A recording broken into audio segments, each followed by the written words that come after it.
A ver, hay algo que llevamos tiempo masticando a partir de los textos que nos mandaron y que, honestamente, nomás no me checa. ¿Qué cosa? Pues que, por un lado, estamos ahogados en información. Neta. Nunca antes en la historia habíamos tenido tanto acceso a la ciencia, a la filosofía, a datos duros, a estudios. A todo. Sí, a todo. Todo está literalmente en el bolsillo. El conocimiento de milenios disponible al instante. En teoría es como el sueño de la ilustración hecho realidad, ¿no? Exacto, ese es el punto. En teoría, deberíamos estar en una era de lucidez sin precedentes. Pero, en la práctica, En la práctica, la confusión, la ansiedad, el conflicto interno y externo no parecen disminuir. Si acaso, se sienten más agudos. El material que analizamos hoy lo plantea sin rodeos. Algo no cuadra. Si acumular conocimiento fuera la respuesta, la humanidad ya se sentiría radicalmente distinta. es una bofetada de realidad, la verdad, porque nos obliga a cuestionar la premisa fundamental de la era moderna, ¿Cuál? que más información equivale a más sabiduría. Justo por ahí va el análisis de hoy, que se basa en un texto muy provocador sobre un concepto que llama la sofisticación de la ignorancia. Suena interesante. Y la misión que tenemos es desmenuzar juntos esta idea. O sea, ¿será posible que no hayamos vencido a la ignorancia, sino que simplemente la hayamos educado? Una ignorancia con posgrado. Algo así. Que ahora tengamos una ignorancia que sabe citar estudios y hablar con tecnicismos, pero que en el fondo sigue siendo igual de ciega. Una ignorancia que aprendió a vestirse con el lenguaje del conocimiento para pasar desapercibida. Es un punto de partida sin duda fascinante y un poco inquietante. Bueno, pues vamos a desmenuzar esto. La primera idea fuerte que aparece en la fuente es que partimos de un error de diagnóstico. ¿Ok? Creemos que el problema humano es de contenido, o sea, que se soluciona metiendo más información a la cabeza, más datos, más divulgación, más conciencia social. Entendida como saber más sobre los problemas del mundo, ¿no? Exacto. Es la fe ciega en el folleto informativo.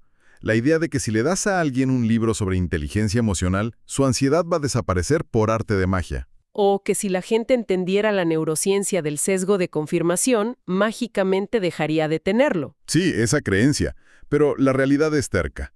El sufrimiento psicológico sigue aquí, a pesar de que las librerías están llenas de manuales para ser feliz.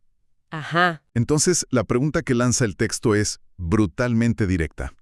¿Por qué todo este avance cognitivo, toda esta capacidad de procesar información, no se traduce en una comprensión real de nuestra propia mente? Lo fascinante aquí es que la raíz del problema, según esta perspectiva, está en que confundimos dos cosas totalmente distintas: saber y comprender. A ver, explícate.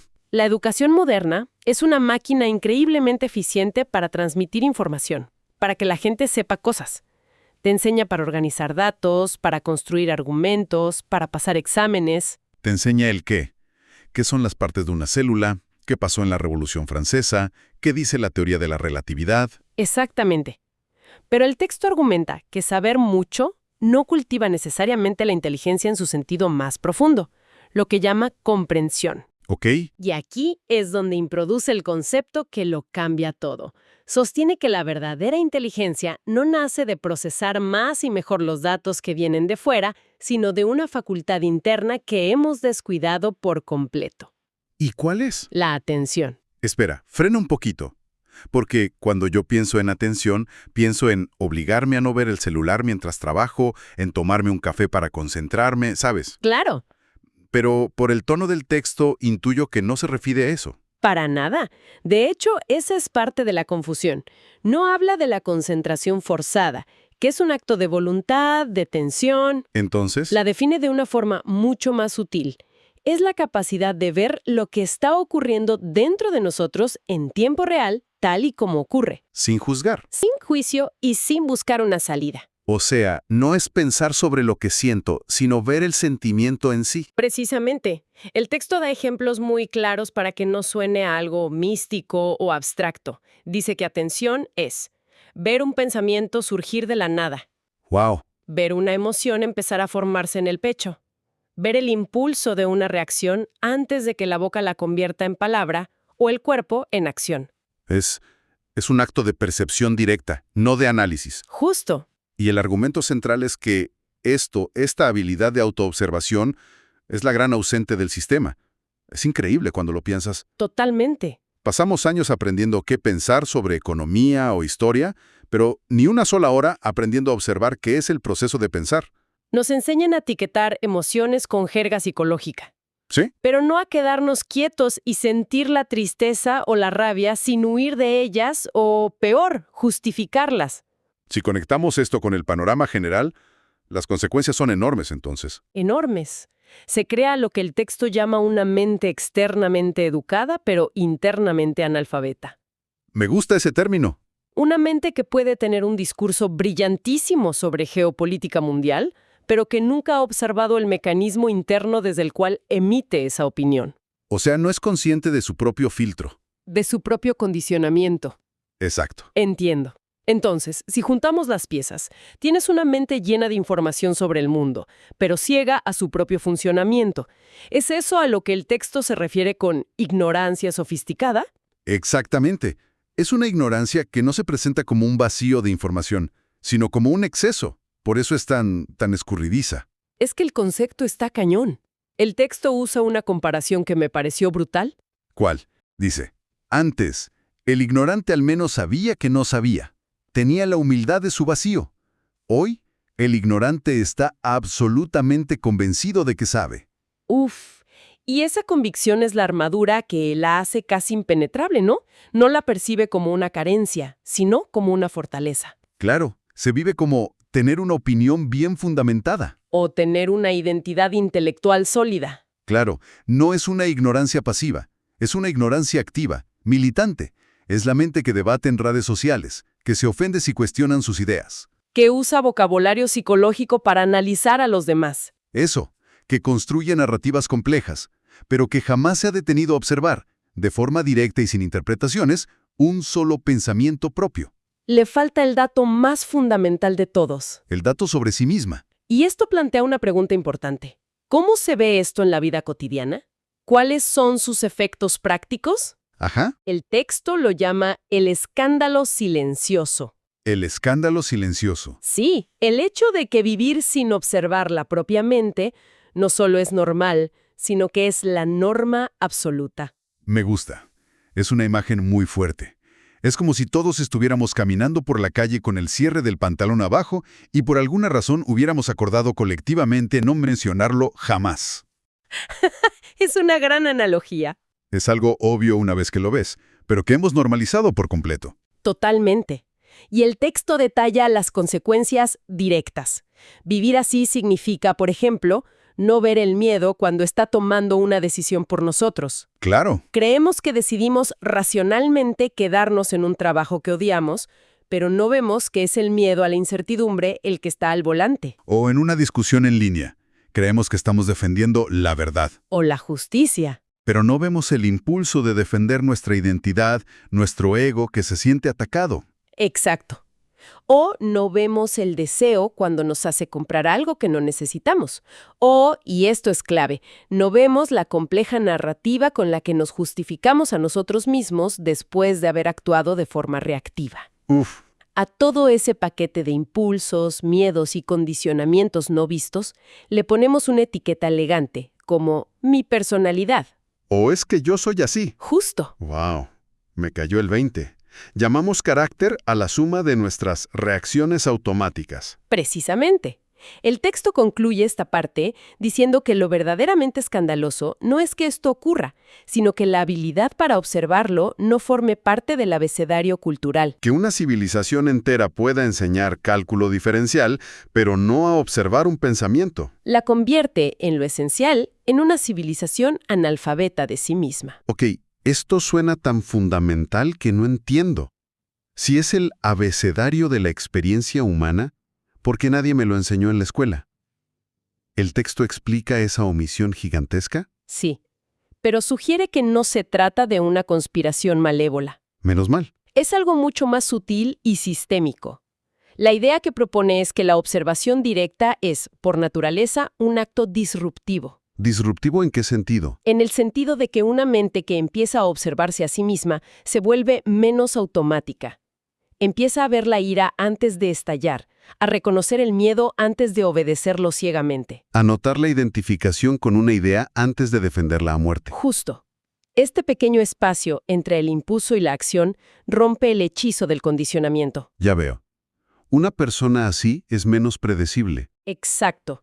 Y una sociedad formada por individuos así sería, como dice la fuente, menos manipulable, menos fácilmente movilizable por el miedo colectivo o la identidad de grupo.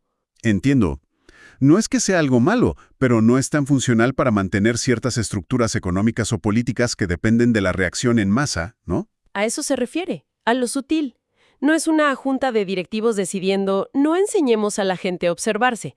Es que la cultura, tal como está estructurada, funciona como un gigantesco amortiguador de la atención. ¿Un amortiguador? No la prohíbe, hace algo mucho más efectivo. La diluye. La ahoga en el ruido. La ahoga en el ruido. El texto menciona varios mecanismos. Primero, el ruido y la ocupación constante. La idea de que siempre hay que estar haciendo algo, produciendo, consumiendo. El silencio y la quietud se han vuelto sospechosos. Casi un lujo. Segundo, el estímulo permanente.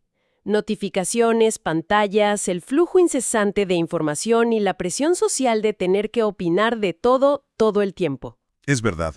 A veces siento que no tengo tiempo ni de procesar una noticia antes de que me exijan tener una postura moral sobre la siguiente. No hay espacio para que la atención se asiente.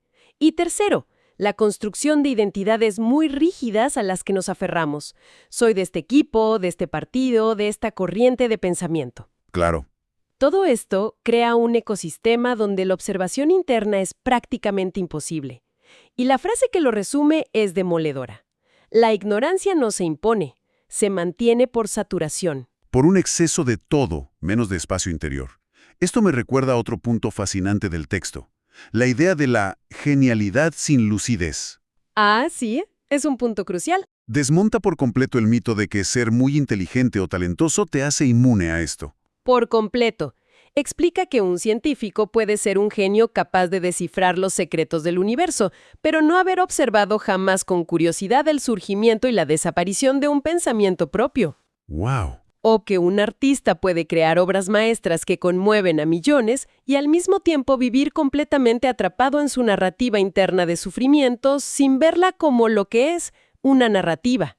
Es el clásico genio que puede descifrar el bosón de Higgs, pero es incapaz de tener una conversación con su pareja sin que termine en un pleito. Justo ese. El texto nos dice que no hay contradicción.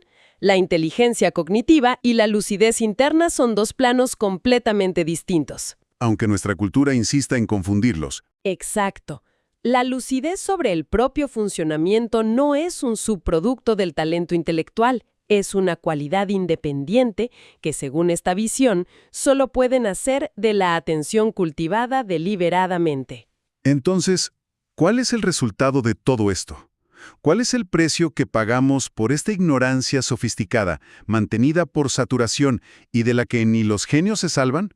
El texto lo llama el precio invisible, porque es un costo enorme, pero rara vez lo conectamos con esta causa fundamental.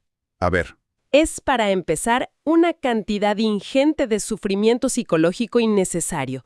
Innecesario porque no viene de los hechos de la vida, sino de nuestra reacción no observada a esos hechos. Exactamente. Es el conflicto que, al no ser visto y procesado adentro, se proyecta constantemente hacia afuera, en las relaciones, en la polarización social. ¿En la violencia? Sí, es la fragilidad emocional que se esconde detrás de discursos intelectuales muy sólidos. Y por supuesto es esa búsqueda perpetua de seguridad en cosas externas. Estatus, dinero, relaciones, creencias. Donde, en el fondo, sabemos que no puede existir una seguridad real y permanente. Y la tragedia, según el texto, no es que la vida tenga dificultades, sino que la vivimos a ciegas, sin verla, sin ver el mecanismo interno que la interpreta a cada instante. Pero, y esto es importante, el texto no se queda en el diagnóstico pesimista, también propone una alternativa. ¿Ok? Y es aquí donde da un giro inesperado. No propone añadir una nueva técnica ni una nueva creencia. Lo cual es sorprendente. Uno esperaría que la solución fuera otro libro más o una nueva terapia. Claro, Pero si el problema es la saturación, añadir algo más sería contradictorio. Tienes razón. No otorga prestigio, no promete nada. Entonces, ¿qué hace? Al contrario, afirma que es una práctica de resta. De resta. De quitar cosas. Exacto. Y aquí creo que vale la pena citar directamente, porque la idea es muy potente. Dice que la observación resta ruido, resta ilusión, resta autoengaño. Es un acto de despojarse de lo superfluo. De lo automático, de las capas de interpretación que hemos acumulado. Y en esa resta, en ese silencio, que se va creando al quitar el ruido mental, Es donde puede surgir algo que el texto llama inteligencia viva. No una inteligencia de archivo, basada en lo que ya sabemos, sino una que responde a la vida momento a momento. desde la claridad de la percepción. Una inteligencia que no se basa en el pasado, en la memoria, sino en la capacidad de ver el presente tal cual es. Entonces, para ir cerrando el círculo, partimos de esta paradoja de tener un océano de información y la misma sed de claridad de siempre. Ajá. Y el análisis nos lleva a esta conclusión. La clave no es acumular más conocimiento externo, sino desarrollar la capacidad de leer nuestro propio texto interno. Dejar de ser analfabetos de nosotros mismos. Esa es la esencia de todo el argumento. Y con esto llegamos a la reflexión final, la idea provocadora con la que nos deja esta fuente. Sí, el texto cierra con un planteamiento que le da la vuelta a todo. Dice que la pregunta decisiva para nuestra civilización y para cada persona no es ¿qué más necesitamos saber? Ni qué nueva tecnología nos salvará. Exacto. La pregunta es mucho más simple y por eso mismo mucho más incómoda. Es ¿desde dónde vivimos? Vivimos desde el automatismo, desde el miedo que no vemos, desde la identidad que reacciona, o desde un espacio de observación, de un mínimo de claridad. Esa es la pregunta. Y termina con una advertencia final que se queda resonando. Una civilización que no sabe leer el texto interno desde el que operan sus miembros, pensará que avanza. Cuando en realidad solo se está complicando, Acumulará más información, más tecnología, más discursos, pero con la misma confusión de fondo. y concluye que eso no es un fallo menor del sistema. ¿Qué es entonces? Esa es, precisamente, la definición de la sofisticación de la ignorancia.